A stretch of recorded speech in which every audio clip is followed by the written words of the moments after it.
get seated so we'll get started.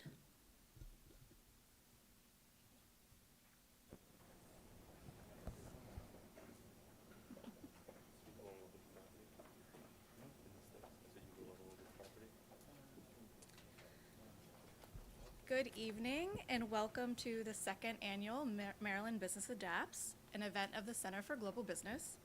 And welcome to our audience here tonight and those joining us via live stream on YouTube. I'd like to note that the event is being recorded. I'm Marina Augustitas. I'm the Associate Director here at the Center for Global Business. As one of the 9 centers of excellence at Maryland Smith, the Center for Global Business is the hub and driver of global education and activity at the Smith School. At the center, we bring the Smith School community to the world and the world to the Smith School community. We're providing the members of our community opportunities to build a global mindset and international business skills, and serving as a national resource center to companies in Maryland with global operations. The center is also one of 15 nationally recognized centers across the country to have an award known as the Title VI Grant Centers for International Business Education, or CIBE. The CIBE grant is administered by the U.S. Department of Education, and it supports many of our activities, including this event this evening. And it expands our mission beyond campus out to industry and other academic institutions. Tonight, we welcome you to Maryland Business Adapts, an initiative that celebrates the adaptations that Maryland small exporter companies have made in response to global economic shocks. Each company recognized in this year's initiative was chosen through a competitive nomination process for its unique adaptations and demonstrated commitment to continuing to export and work across international borders. These companies' stories will be presented in case studies written for future classroom use, and the companies are being celebrated at tonight's event. Before introducing our moderator for tonight's panel, I'm honored to give a special welcome to the Dean of the Robert H. Smith School of Business, Prabhadev Khurana.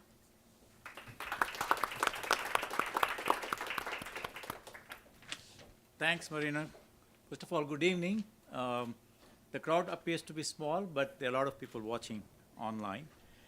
First of all, I really want to congratulate the Center for Global Business, in particular Rebecca Bellinger. She's a force. She has the passion, and she has an excellent team with Marina and, of course, Kristalaya Prasad, who lead this center. They're doing great things.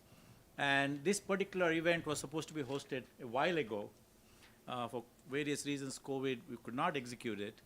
In future, these events is going to be big, well attended, with a big dinner as well associated with that, and we'll make it happen. So I would like to welcome the 5 winners here, companies, to the Van Munching Hall. And this particular event, your awards, mean a lot to this Smith School. This is part of what we call the strategic plan that the campus has rolled out, in which we are deeply embedded within our community, bring the companies, the job creators, the entrepreneurs into the campus, not only to celebrate you, for you to inspire the next generation. As part of that strategic plan, we are actually calling ourselves business is everyone's business. We want the social work students and the engineering students, the entire spectrum in between, to embrace business as part that runs this economy. And that's what you signal to the world. And along with that, as part of that whole plan, is the experiential learning. How do you bring entrepreneurs, your experiences, your cases into classroom? Not just to learn about what you do, is just to motivate others to think differently. And this is going to be part of the experiential learning. And the problems that you have, you face, we want our students to be part of it. Another thing is we want to exploit the proximity to DC. And the biggest benefit for us as the University of Maryland is being part of just 8.5 miles, the physical distance, aerial distance, is just 8 miles from the DC. So much money is spent from that one building in Congress building, right? So much influence that they can have on us and we can have on them. So the whole of these events going forward is to make these events be that primary driver to connect us to the policymakers, get the students excited to thinking big. And this is what we want. So that's why I want to really congratulate Rebecca and her team for making this happen. Having said that, Marina just announced that this is supported by the Title VI CBI, the Center for International Business and Economics grant. I still remember the full form of that. And we are only one of the 16 schools in the country. And that actually tells more about us and the influence we have. So hopefully you will be engaged with us going forward after receiving this award to influence the next generation of students. And I just want to congratulate the 5 inspirational companies: ClearMask, Orbis Technologies, Amethyst, WSC, and the Coherent Technical Services for the resilience, and to welcome them to the Maryland Smith community. And congratulations for all the things that you do and for the award you received. Thank you.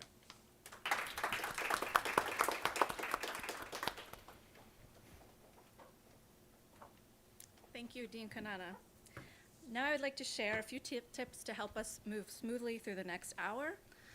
Following the discussion, we will open the conversation up to questions from the audience. As you see, please approach the microphone in the center aisle. If you have a question, please announce your name, your program, and major if you are a Smith student, or your organization.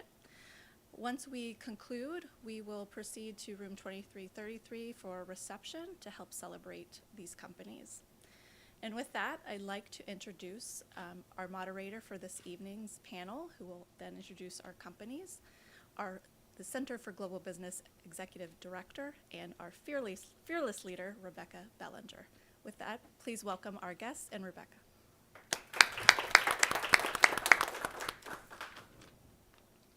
All right, thank you, Marina and Dean Kanana, for those great introductions, and a big shout out of extreme gratitude to Marina for putting together tonight's event. The center could not run without her, and I hope you know that. I would also like to say welcome to my colleagues, to our guests, and to the students of the Smith School, and even more so, once again, to our esteemed guests, our panelists, who we are all gathered here this evening to celebrate. I'm honored to be sharing this stage with Mr. Aaron Shu, co-founder and CEO of ClearMask, Mr. Brian Ippolito, president and CEO of Orbis Technologies, Dr. Kimberly Brown. It's great you guys are sitting in the order of my notes. I love this. Dr. Kimberly Brown, a Terp from the Clark School and the CEO of Amethyst Technologies, Mr. Tom Sanders, managing director of Coherent Technical Services, and Mr. Tommy Udmel, business analyst of WSC. I know he has another title as well. So once again, thank you all so much for being with us this evening to share your insights about your experiences during COVID and help us start to think about what comes next. And that's actually where we're going to start our questions. Tell us your stories. The audience already has an executive summary of why you're being recognized this evening with the Maryland Business Adapts Award, but I'd like to invite you all to tell us in your own words, very briefly, something about your company, what you experienced at the beginning of the pandemic, and then one adaptive strategy that you employed. And we're going to go right down the line. So Aaron, let's start with you. So my story is a little bit unique because we started in 2017. We are a medical device company. We make transparent surgical masks, but we had to get through FDA clearance. And we didn't get through FDA clearance until March 3rd of 2020. And we actually got a phone call from the head of the FDA saying, we are about to approve your mask. Can you start manufacturing right away? And so we had to adapt from the very beginning, and that's all we've ever known. So we hopefully have a very unique perspective. One of the things that we did to kind of utilize that startup, fast-paced environment that we did have was we made decisions quickly. We didn't really try to overanalyze, and that allowed us to kind of move quickly and test things, and if it broke, just make another decision. So that was one thing that helped us a lot. Great, thank you. Brian. Thank you for the recognition, by the way. We really appreciate it. Brian Ippolito from Orbis Technologies. We are a content management company. We went into COVID largely a software company. We sold content platforms around the world and immediately pivoted during COVID as we realized that we had to change our business strategy, added in a full service, and now we are arguably the largest content creation company. We went in COVID with 85 people. We're coming out with 270, and we'll have about 340 by the end of the year. So it's pretty exciting. Employees in 20-some states, so adapting was a daily exercise, trying to figure out what every county, mayor, city, state, federal government had for regulations. That was a 2-hour meeting every single morning, every day. I think we all remember those days. Yeah, it's a lot of fun. Great to have you. Dr. Thank you. Brown. Thank you. Kimberly Brown, Amethyst Technologies, and for the last 16 years, we've set up laboratories in the U.S., Africa, Middle East, quality assurance and compliance, diagnostics improvement, training, equipping facilities for response to the Ebola pandemic, HIV initiatives, malaria, TB. So when COVID happened, we had the expertise to quickly set up a laboratory in the U.S. from all of our export initiatives, working with tight budgets, quick turnarounds, in kind of austere environments. So we used that expertise and we set up a lab in Frostburg, Maryland. Once we saw that there was a shortage of COVID testing and delays people were experiencing for COVID testing. This was April 2020. We had an empty space, no staff. By August 15th, 2020, we were accredited, we were staffed, and we were operational. It was interesting. It was just a little lab, and we thought we would do, I think, 25 COVID tests a day. That's what we had aimed for. And our first week we did 1,000 tests. Our second week, I think it was 2,400 tests. And we're in a small area of 11,000 people. So we haven't looked back from there. So utilizing our expertise of exporting and being ready, adaptable to respond to the pandemic is what we did. Wow. Wow. And you hit the ground running right from the beginning. That's great. Tom, on to you. Thanks. So my company, CTSI, we're a little contractor down in southern Maryland working primarily with aerospace, transportation, and defense. And our quick story, when we got started on, we had recently started modifying an aircraft up in Canada that was going to do some work over in Germany for a while. And we also had no idea what the regulations were going to be, what was going to happen. And our initial focus was on very quickly getting our people that were in Canada back, because we were afraid that they would get stuck up there for longer than either of them, maybe not their families, but either of them wanted to be out of the country. So we immediately brought them back, but still had to figure out how to modify the aircraft. And as a CEO of the company, I didn't have a clue what to do. So I simply turned it over to the smart people in the company, talked to them about what the problem was, and they very quickly figured out a way that remotely from Maryland we could add software, change software, install new software on an aircraft that was up in Canada while we couldn't touch it, we couldn't get to it. The people that were actually touching the aircraft, our guys were just talking to them over the phone and directing what they should do, and we were able to quickly solve the problems, do the updates, and actually participating in getting the aircraft over to Germany to fly over there. So appreciate the recognition very much. I had absolutely nothing to do with any of it other than making sure the people at work had the appropriate amount of pizza, as that's my primary job in the company. But it was quite a challenge, given that we didn't know, how to respond, what the regulations would be like, or how to solve this problem. And our guys just came up with a quick way to plug a different computer into the airplane and make the changes on the fly.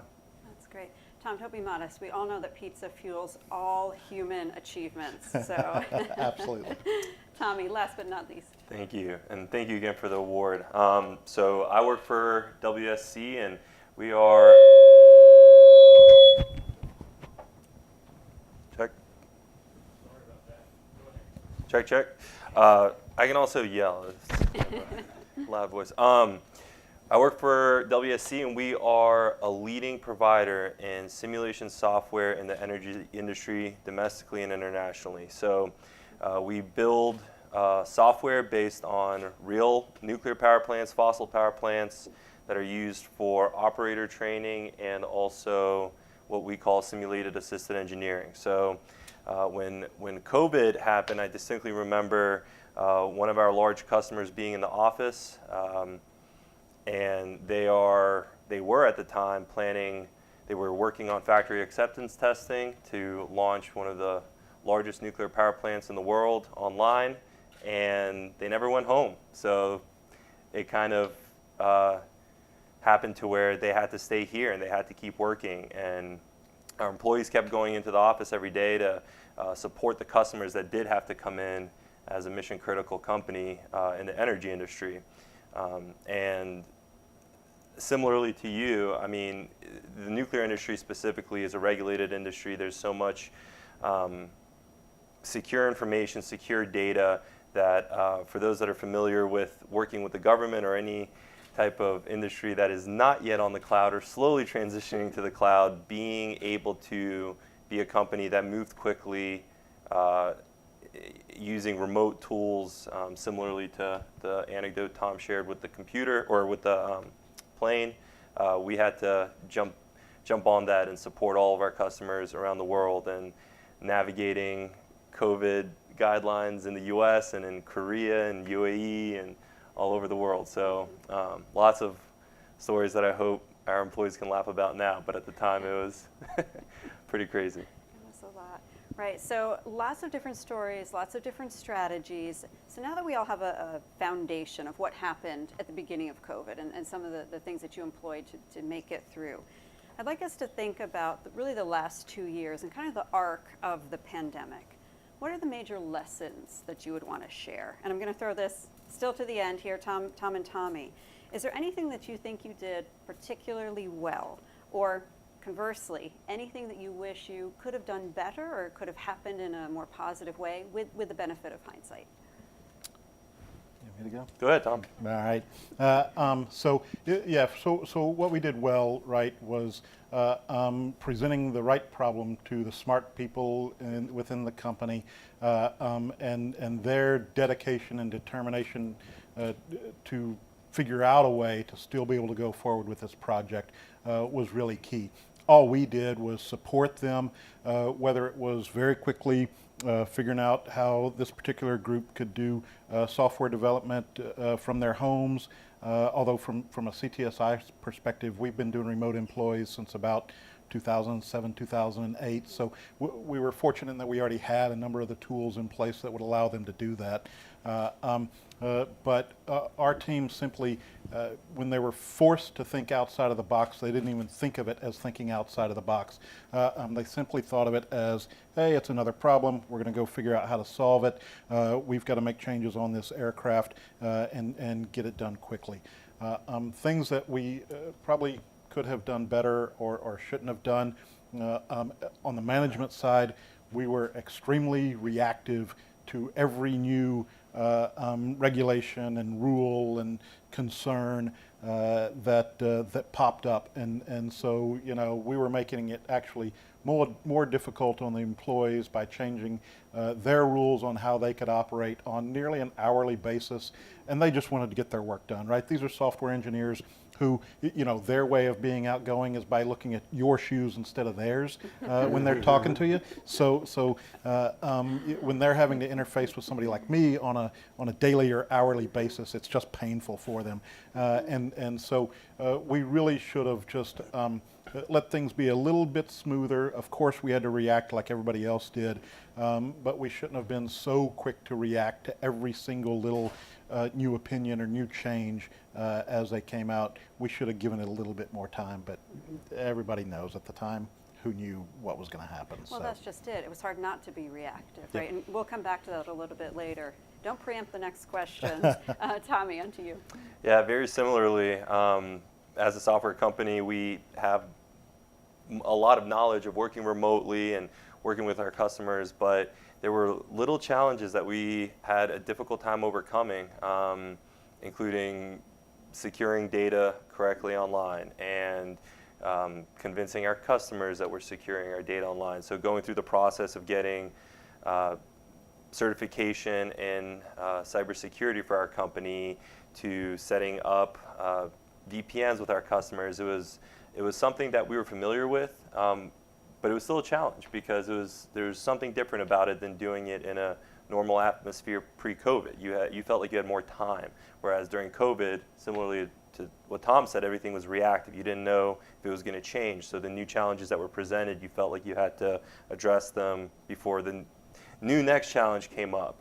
And I would say, the one lesson that I think WSC took away, and I was thinking about it this way, when we were all in grade school, we were all told never ask what if. Don't ask the what if. That's a bad question to ask. What if aliens drop through, But after COVID, I think that's the exact question the companies that did well asked. What if? What if this happens next? What if this happens next? How are we going to act? How are we going to react? How are we going to adapt? And, fortunately, there was a lot of support from the government side. I don't want to jump the question with PPP, but what if the next crisis doesn't have that kind of support? What if it only impacts a specific demographic of companies? It's a great question that I think you have to be very talented to answer, but you don't know if you can answer it if you don't ask it first. So. Yeah. Great, and we'll talk a little bit more about scenario planning as we move through our questions, but I do want to talk about PPP. So we've heard so far about what individual companies were doing to try to adapt during the pandemic. And we also know that government was also spearheading many efforts to support U.S. industry as well, such as the PPP program. So Brian and Kimberly, what are your perspectives on what role the government played in supporting your specific companies in coping? And did the government get it right? So I think the government generally got it right.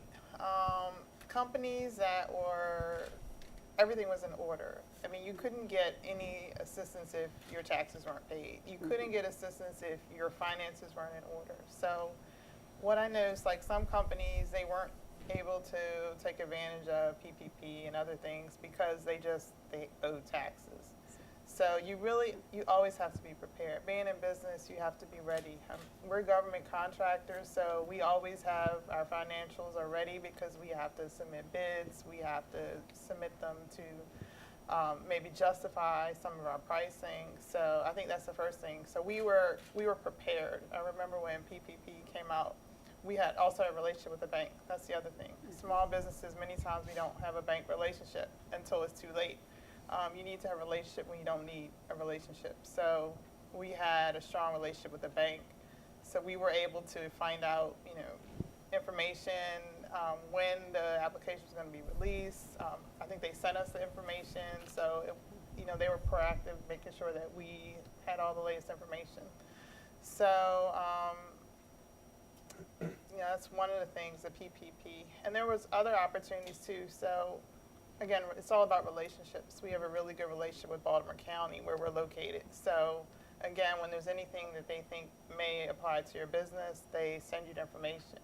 They follow with you, ask you, have you applied? Have you taken advantage of this? So there were numerous things that we didn't apply everything wasn't applicable to our business needs, but I think we were quite successful in ascertaining opportunities for support that were related to our business. Okay, great. Brian, what do you think? I think, along with everyone else, I would say I'm a big fan of the payroll protection program, the PPP, and I think you have to put it in perspective. At the time, no one ever accuses the federal government of moving quickly, and there's an old joke that the government does two things well: nothing and overreact. Right? This was really impressive. And to put it in perspective, I think we got our loan in 7 days, and to your point, it was a real testament to companies that were well organized. But the Triple P program did something none of us expected, which was that it provided calm. Okay, so when you have all of our companies, these are highly skilled, professionals. You're not 25 deep in any position. So when you throw the great resignation and people resigning, having emotional issues, you're 1 deep, 2 deep, 3 deep if you're lucky. So you're constantly in that what if drill. Oh my gosh, if we lose, in our case, we had about 40% of our business move to the right instantly. Customers calling, putting awards on hold. So you're constantly running through those cash drills. How can we do this? How can we do it? And Triple P provided calm.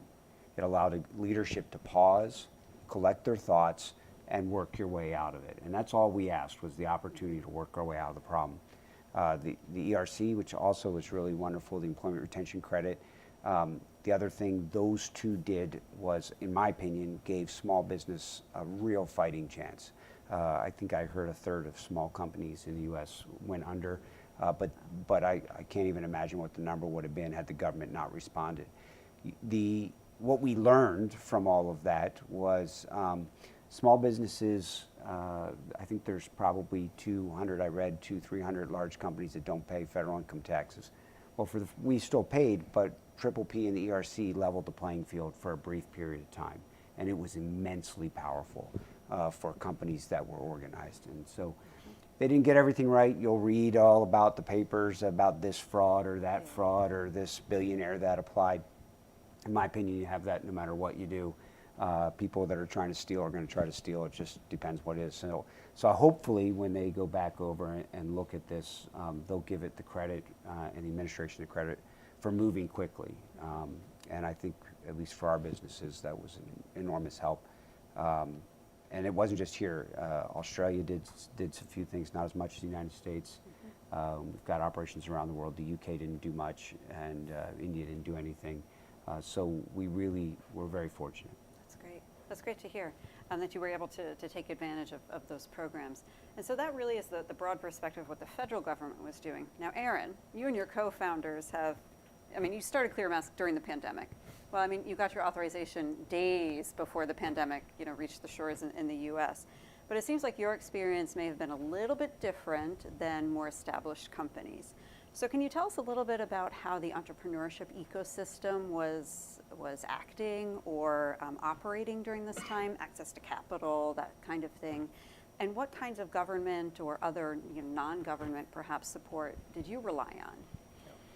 We relied a lot on the ecosystem within Baltimore, Maryland to get us started. Our first customer was the state of Maryland.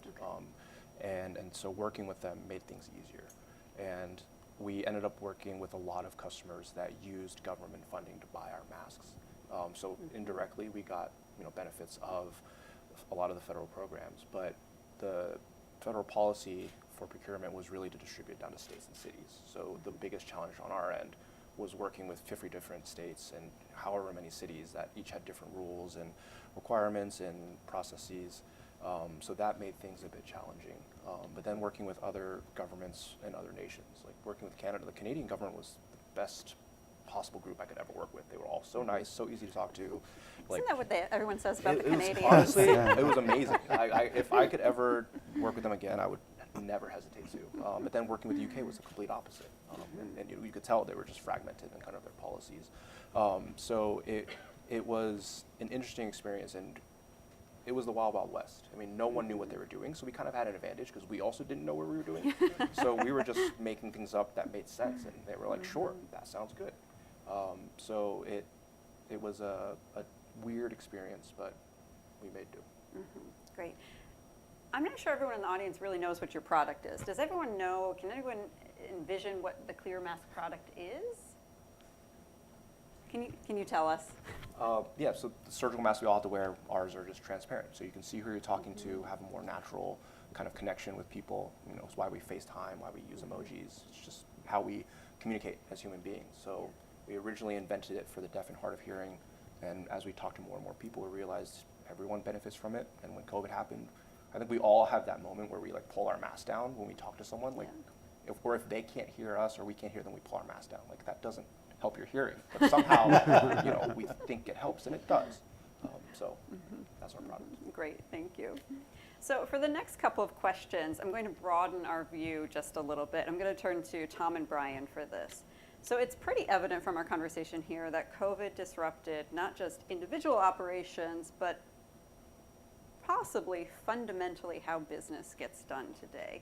If you think about, the explosion of e-commerce or online meeting tools, we all know Zoom, virtual trade shows. Did you all participate in virtual trade shows during the pandemic? Exactly. So now that we're learning to live with COVID, what are some of the things that you think will never return to the way they were pre-COVID? Has anything changed for the better or the worse? do you possibly see areas of opportunity for new innovation?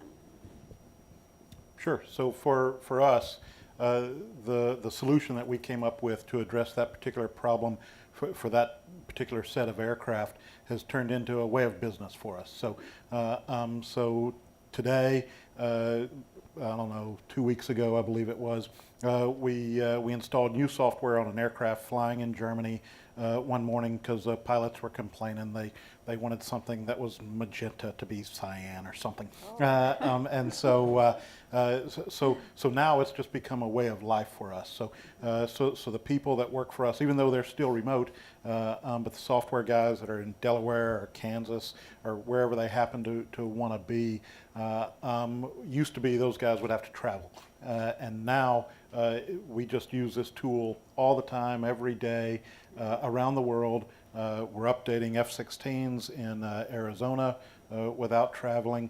We're updating, obviously, the A4s in Germany and in Canada without traveling. And so it's turned out to be a great thing. That particular solution to the problem has turned out to be a very good thing for us and has changed how we do business. Some of the negatives, of course, as one of the people in the company responsible for business development, we've also had to change with how we communicate with customers, particularly on the federal government side. A lot of them still haven't gone back to work and probably never will.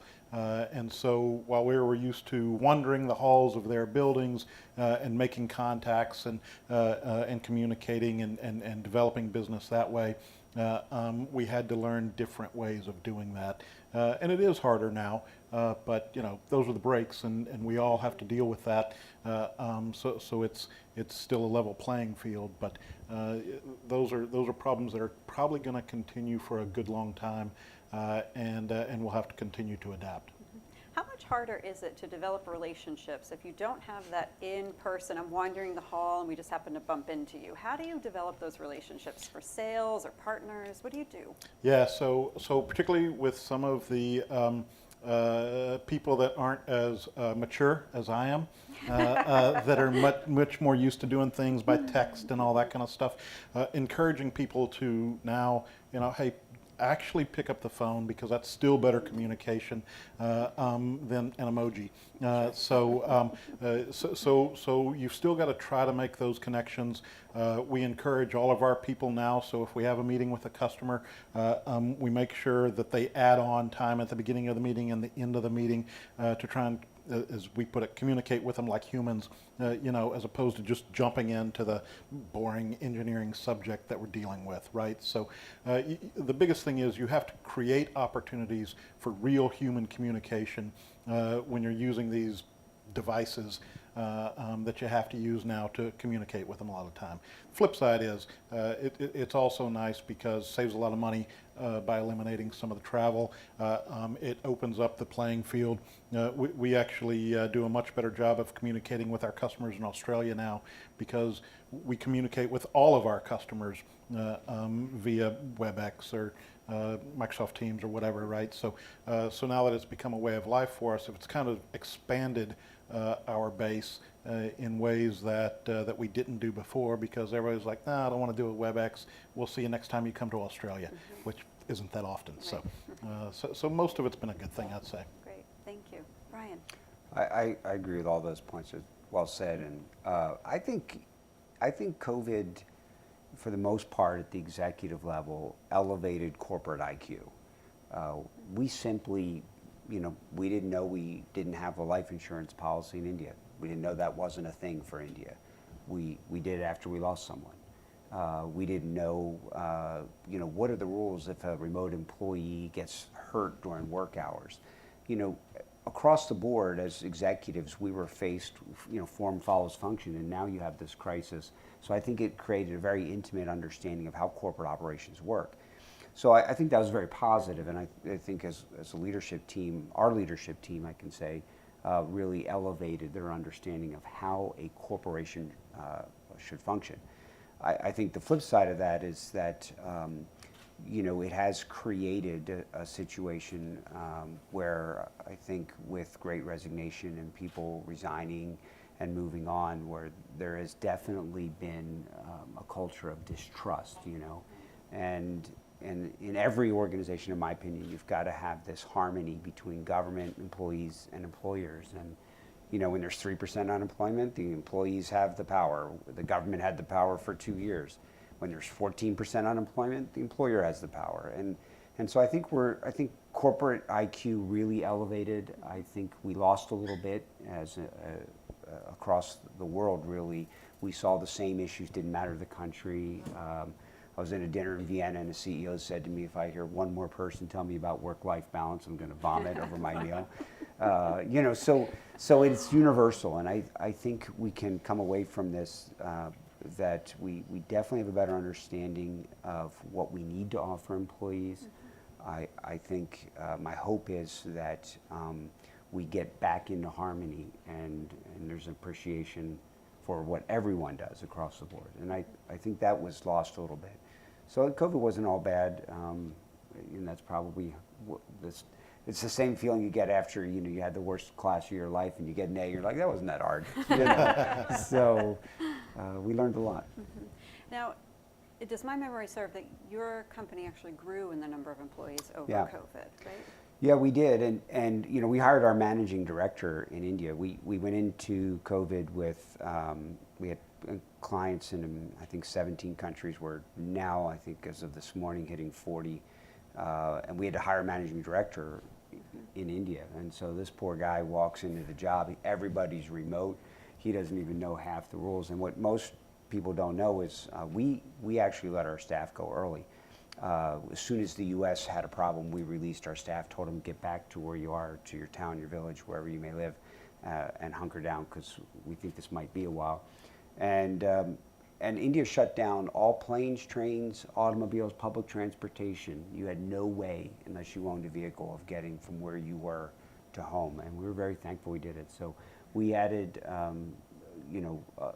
for the first year, we added probably 100 staff members and had to figure out how to do that same connection for key positions, all virtual, all remote.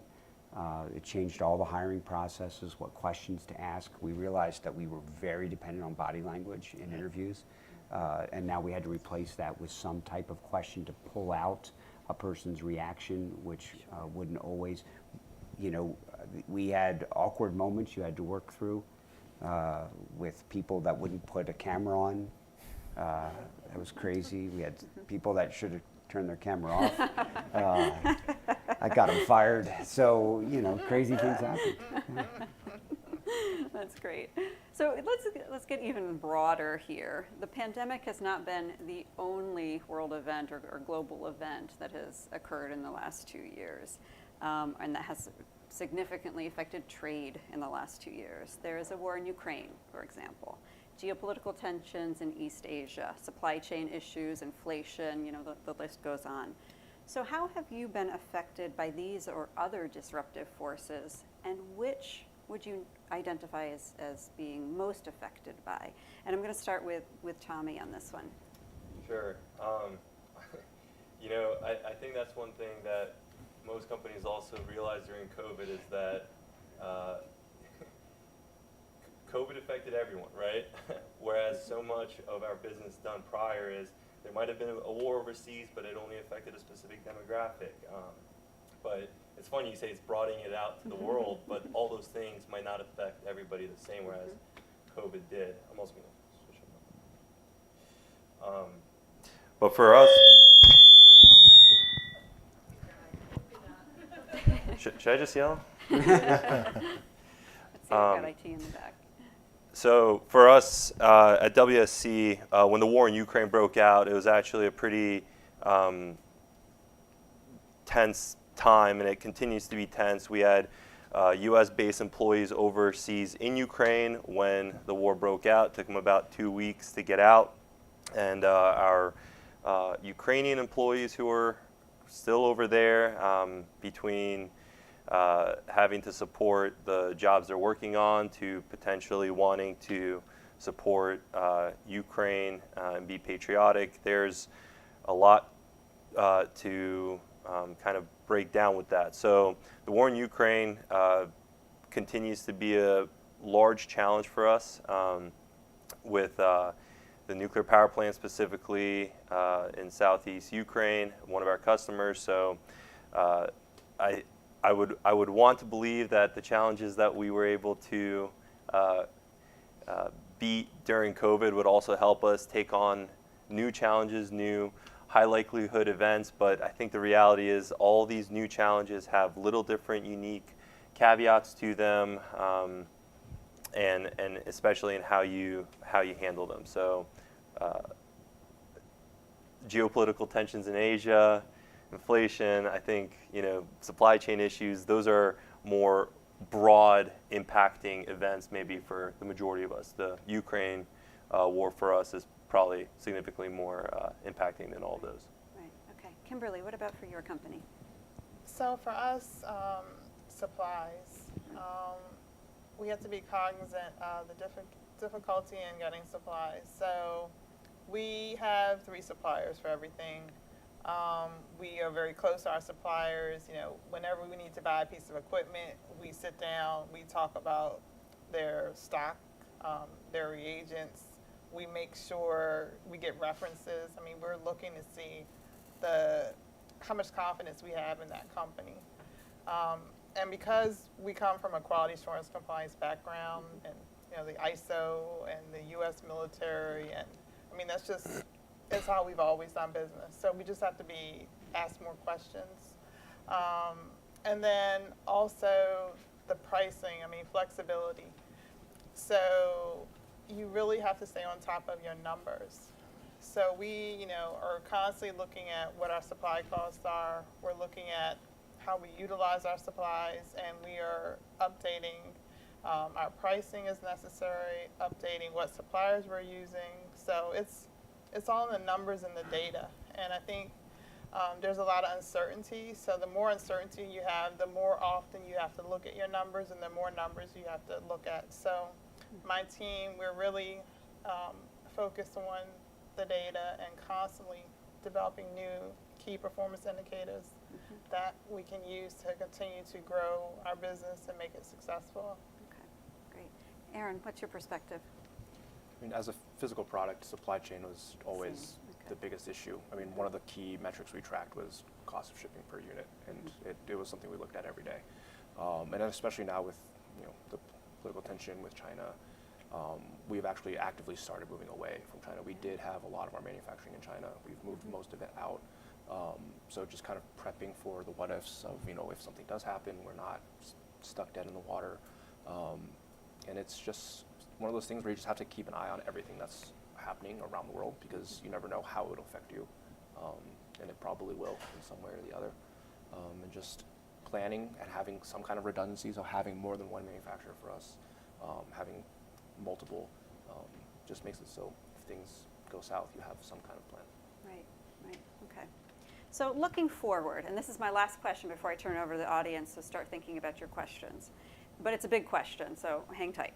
So looking forward, and not to be a Debbie Downer, but there are other potential crises that even the World Economic Forum has called high likelihood, high impact, like climate change, cyber attacks, and so on. And the center's work over the next few years will be focusing on business resilience and continuity. So I'm particularly interested in how your experience during COVID, or dealing with the war in Ukraine, or dealing with supply chain challenges, has influenced how you think about risk management today. So here we're coming back to this idea of scenario planning and risk management. So I have really 2 questions for you, and I'm going to invite each of you to answer this. We'll kind of do a lightning round. So my first question is, do you anticipate that other global crises will affect your business in the future to the same scale that COVID has? And if so, what lessons from your experience would you want to apply to counter additional crises in the future? And the second part of that would be, what are you doing now related to risk management or scenario planning to de-risk your operations for the future? And what might you suggest to other small businesses? Who wants to start? I'll go, starting from Okay. I already kind of talked a little bit about it, but just having redundancies, but also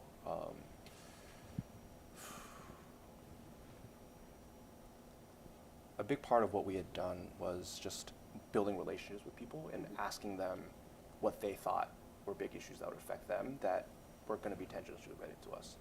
And utilizing that network of smart people, because we don't know everything, right? I don't know everything. I don't know much about supply chain. I don't know much about nuclear power plants. But if I talk to those people and I learn about the issues that they think are important, and then can connect that with something that is related to something that I might think is important, learning from those people and leveraging those relationships has been incredibly important. We wouldn't have been able to do a lot of things that we did without really smart people telling us what to do and what to look out for. And someone in China going, hey, things are getting really bad here, the government might shut down, you might want to think about stockpiling because China might shut their borders. And eventually that did happen. So just continuing to build relationships with people and asking questions and being curious. Okay, great. Thank you. Brian? I hope we've lost the appetite for shutdowns. So, so I'm gonna. But you never say never, right? But I think from a risk perspective, the two biggest risks that we see day in and day out, inflation. The strong dollar is driving costs everywhere, and it's significant. It's material, and it's going to change the labor force. People will move labor to where it's more affordable. And the other thing which we're doing is all cyber. We have 400 clients. They're the largest in the world. We've had 2 ransomware attacks. So like everyone else, we had an infrastructure for security for people to be remote. We have invested, we invested $250,000. We're going to invest another $250,000 in the next 3 months. You have to have a world-class infrastructure, because if your employee working with a client or someone else gives them ransomware, you've got a problem. We've noticed in bids, commercial, government, but largely in the big commercial customers, cyber insurance has gone from a minimum of $1 million to $5 million, and we just had a client ask us for 20. So it's a real issue, and I think it's going to dominate the next decade, is this hangover with the strong dollar and inflation, and then also dealing with cyber threats from all over. Okay, thanks. Kimberly? So to us, 2 things are important: our internal team and our clients. So if we focus really on understanding them and how they're impacted by what's going on, climate change and disease. I mean, we know we're going to have more and more outbreaks. Climate change, we see what's going on there. So really, I think what we would do differently and what we focus on is looking at the most important people. So how are our team members affected? Listening to them, offering ways that they can communicate their needs, which are ever changing.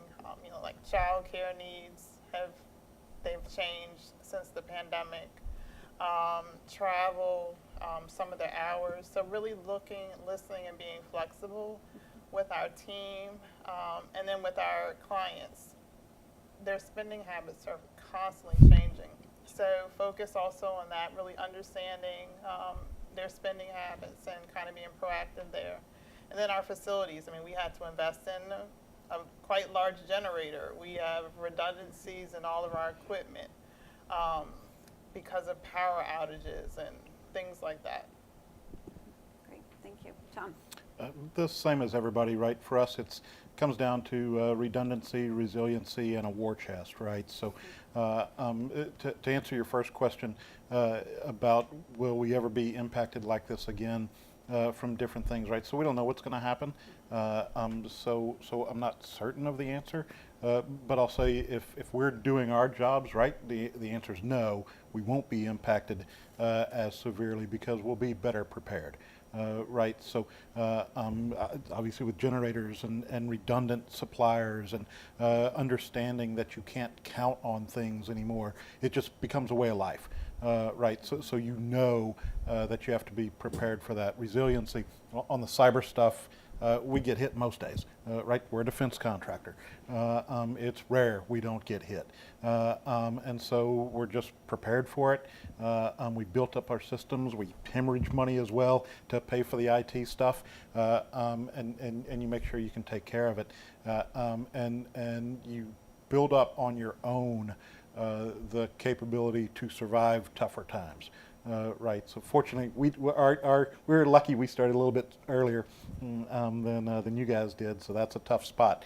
But you make sure you've got money set aside for a rainy day, or cyber insurance, or a supplier going belly up, and make sure that you're ready for it. So it certainly makes business tougher, but it's just part of the deal now, and everybody's got to do it if you want to survive.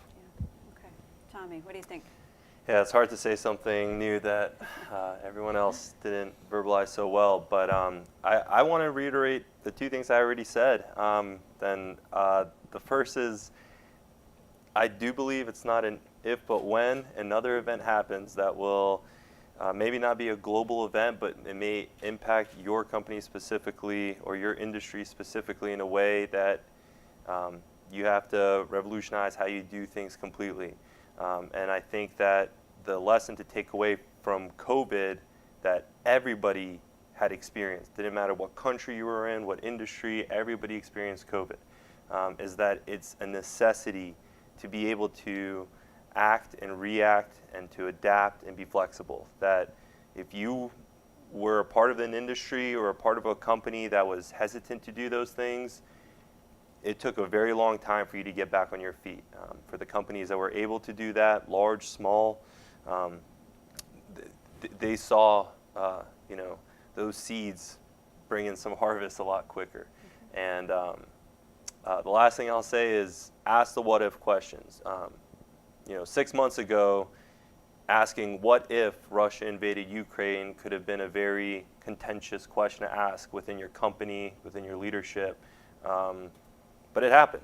I'm not going to give other examples of what if questions that could happen, but within your industry, ask those questions, because those are the questions that you should be prepared to answer if they happen. So thank you, Great. Rebecca. Panelists, thank you so much. Now for the audience, your turn. What questions do you have? Well, I think the dean has a question. Please. Thank you for sharing your experiences. Okay, I have to repeat. Thank you for sharing experiences. Really wonderful. Now, next question. I want to ask a little bit higher level question, even at a macro level. We went from free trade, global trade, and to more nationalistic and more political, actually putting pressure on companies. Globalization is not that good. And then we have all this complication about inflation, lowest unemployment rate that we have, population declining at a macro level in the US. What's the future looks like if you have to expand? Great question. Complicated. I think that's probably why the market's going up and down, is because we're trying to figure out, we can see a little bit with our customers, the discussion. There seems to be a very strong push in 2023. We're seeing it right now where they want to cut substantial infrastructure costs. It feels like some of our clients are $100 billion in revenue. It feels like they're preparing for a very difficult economic climate that they are anticipating to last a year or two. And just to put it in perspective, Qantas is a customer of ours, Qantas Airways. In June of 2020, we had a meeting with them where they were in their crisis mode. And our staff asked them, what do you think the future is? They said, we just parked our long hauls till 2023. Now, I had just told my kids they were going back to school, and we were going on vacation in August. So I asked them, I said, why 2023? And they said, it's simple. It's going to take a year to get a vaccine. That'll be 21. The Western world will have that in 21. The developing nations will have it 22. We're an island, which means we're surrounded by developing nations, which means we'll probably start traveling in earnest back to where we were in early 2023. So industry does have their finger on the pulse, and I think the sense right now is, there's a thing going around the web about quiet quitting. And right now there is at the C-level quiet cutting, where they're trying to figure out how are we going to streamline our cost structure for what could be a very difficult 23, 24, and 25. So for us, we're a healthcare company. So the pandemic, while we were focused before the pandemic, mostly in Africa, the pandemic has given us the opportunity to focus here. We didn't realize that there's so many people who don't have access to healthcare. And it hasn't changed since COVID started. The same people are still vulnerable. So we are focusing our business on providing diagnostics in underrepresented communities, urban and rural areas. Healthcare is typically designed for the suburban market. So we're expanding our healthcare services delivery in those areas through phlebotomy. Diagnostics is a cornerstone for healthcare. So if you don't have access to laboratories, your healthcare outcomes won't be as they should be. So we have a phlebotomy station that's opening in West Virginia. We'll expand to Baltimore and other urban areas, more in the Appalachian region, Western Pennsylvania. So that's kind of our focus is, while we still work overseas, there's the same kind of problems here in the U.S. I think the future is absolutely great. Every time there's new problems, there's new opportunities. Every time there's new problems, there's a new small business startup out there that's going to come up with some great idea to go solve it. I think in challenging times, particularly for people like us, right, at small businesses, we do move faster than the big guys. We make decisions quicker, and so we're able to get a little bit more market share when we can outmaneuver those guys. So I think that as we adapt, as long as we adapt and change and respond quickly, I think all of these things simply turn into opportunities. Whether it's to pivot the business, we just recently, we very nearly ran into a railroad strike here recently. We've taken some of our technology and converted it to creating automated locomotives. And so any of these challenges that we come across, right, if we're smart, simply turn into to great new opportunities for us. So I think the future's always great, though. So that's just the way I view it. Tom, I love that positive perspective. Are there any other questions from the audience? I have a really quick question, Tom, and not to put you on the spot, but you said something very early on, and you said we got the right problem in front of a bunch of smart people.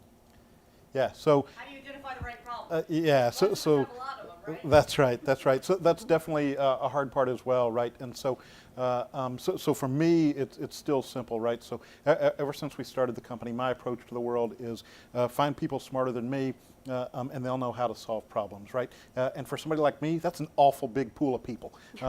So in this particular case, right, it was the people involved in the actual work, right, the day-to-day stuff.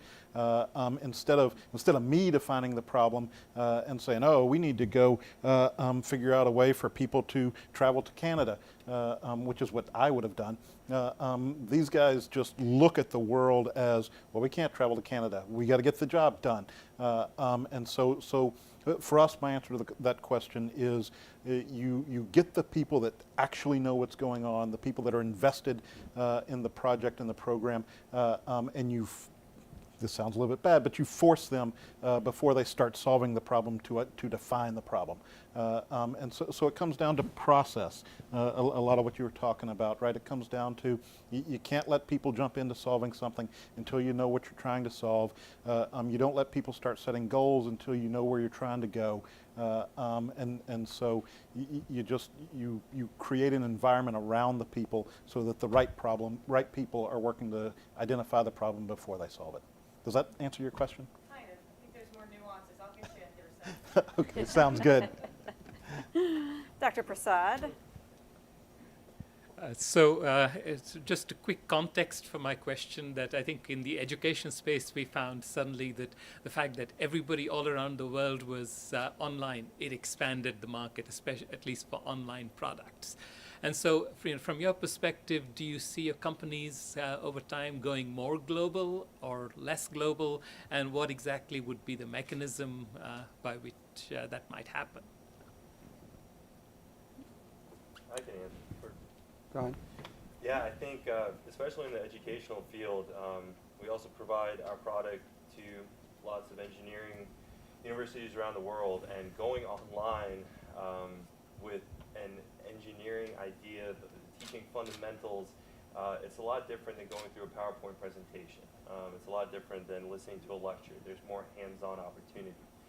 And so over 2.5 years, we actually spent a lot of time and resources on changing our product not to just be, watch this video on YouTube of our simulator. It's actually providing more hands-on, more engagement, opportunities for students to feel like they're doing something that they couldn't do anywhere else, you know, other than maybe in a classroom setting on a physical operating control room. But I think the reality is, is that learning management systems, online curriculums, educational professionals in the industry are going to all have to learn how to utilize this technology and grow their online curriculums. Because again, going off what I said, with companies that did it well during COVID, the universities today that are providing more expansive online technologies, not just YouTube videos, are going to be the ones that students will naturally gravitate to. I was going to say we trashed our website. We basically pulled it up and threw it out and redid everything, and it was brilliant. The staffs went through and they said, we're noticing a change. People are hitting the site at weird hours, so we've got customers all over. So now it's 24-hour clock. We changed how we delivered because, as you said, we didn't have that face-to-face sales. So we changed the delivery of content on who we are. People, their habits have changed. So it's been a fundamental shift on how you deliver your message online. And then we gutted how we sold our software. We have some software that's not enterprise. We sold it online. And for those products, sales have tripled. And so it's all about the delivery. And I think we don't understand it yet, but it's clear something is happening with people and online and how they're interacting with companies, with websites, with LinkedIn, and all of that. We don't have our head around it, but we know it's changed. And we took a stab at it. We changed all of our website. It helped. We went through an exercise again. So we're getting closer to understanding it, but something is going on the delivery of products and services online, how people interact and ask for information, their willingness to share, and all of it seems to have changed over the last 24 months. Do you see yourself becoming a more global company or a less Yeah, global? more. More global. Yeah. Dr. Brown, you said less global a little earlier. Well, for Amethyst, yes, because of the healthcare needs in the U.S. But also, I'm chair of the Maryland DC Export Council, so we are focused on getting non-traditional businesses exporting. Businesses who export are more successful. They create more jobs. It's essential. So even though we're focused on the U.S. market, I was just in Chile exploring opportunities to partner with laboratories there. So one of the things that we're looking at is to expand our business through partnerships with companies outside of the U.S. We work in the developing world also, where they're not connected to the internet. So depending on where you work, there's challenges just trying to communicate, trying to do business. You have to commit to travel. So it's just some things have changed, but many places in the world, I would say most places in the world, things haven't changed. I mean, they don't have access to internet. They're not always connected. And then they also want face-to-face these meetings. So it's like 50% of our business, we still have to travel.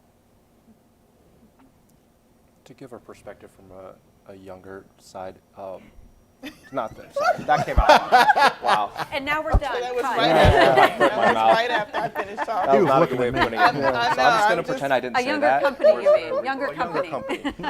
Like I grew up when the internet was just starting to become a thing. And I've started seeing, and we've seen in our data, that a lot of our customers are engaging us online and not in person. And they actually prefer that. Like, they don't want to talk to people. And that's something that surprised me, but the data shows it, right? And so it's something that even though I didn't think we would have to do, we should, because that's what the customers want. And it's only going to get worse or better, depending on how you view it, as time goes on, because the generation after mine they grew up fully embedded in the internet. So it's something that we are looking at because that's what the customers want. Good. And with that, I think that ends this portion of our program. So once again, thank you for each of you for being here. Your stories are absolutely inspiring, and we are so proud to call you our friends, as well as to recognize you and your accomplishments this evening. So on behalf, once again, of the entire Smith School and the Dean, if I can speak for him, congratulations again on your successes, on making it through the pandemic and being an inspiration to all of the students and the rest of the business community. I would now like to introduce Dr. Kisleya Prasad. He is the Academic Director of the Center for Global Business and a dear friend of mine. He is going to lead us into the awards ceremony.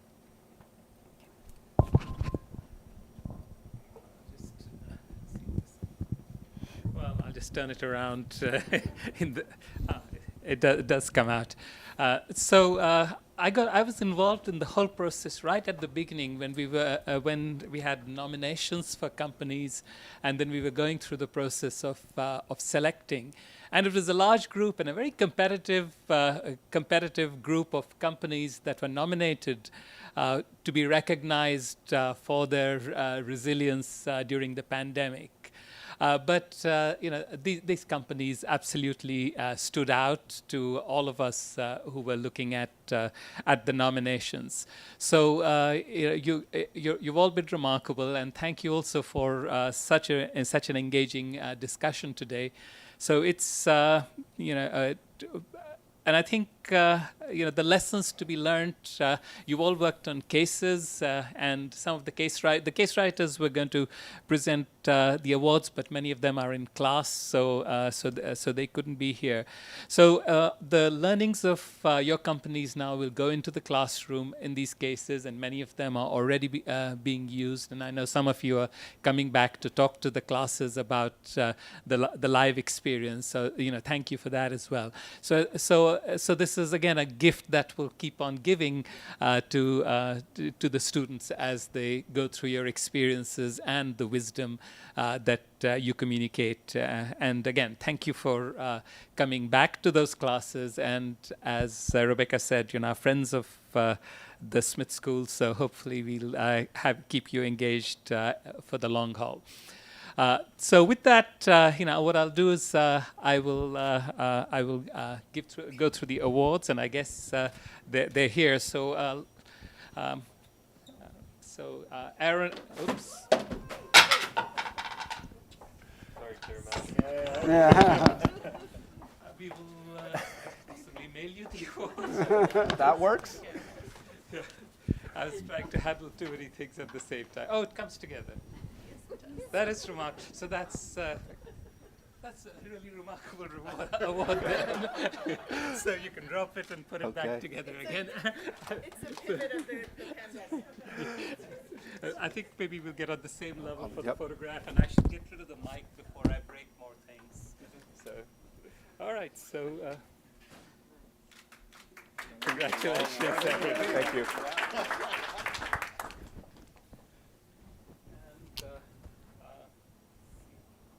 Orbis.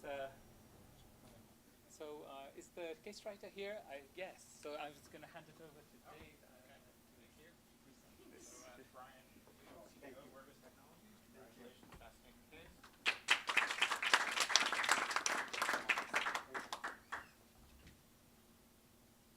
Dr. Brown, Amethyst.